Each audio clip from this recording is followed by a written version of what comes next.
Hello guys, welcome back to my YouTube channel. This is Hikmat Lawal again. If you're new, thanks for stopping by. If you've once been here, if you have subscribed, thanks for being a part of this. Today I'm going to be teaching how to move emotion in the court.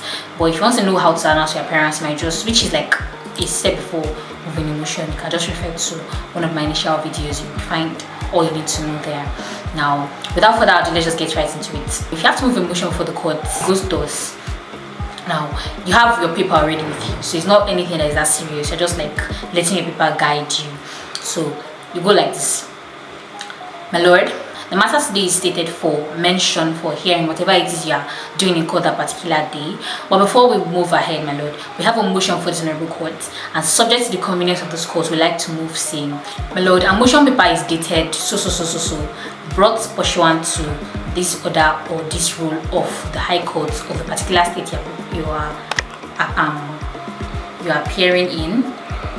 Then you give the particular orders that you are praying for instance, another for so injunction, another for this, another for that. Attached to this motion paper is a certain paragraph. That's very important. You have to know the number of paragraphs your affidavit encompasses, and it has to be said who will post that particular affidavit. So you can say, my lord, we have a 15 paragraph affidavit deposed to by one so person. It could be the litigation clerk in your law firm, it could be the defendant, it could be anybody deposed to by so person. And you have to know the fact. The affidavit is just like to give the brief facts or the facts that within the knowledge of the person that deposed it.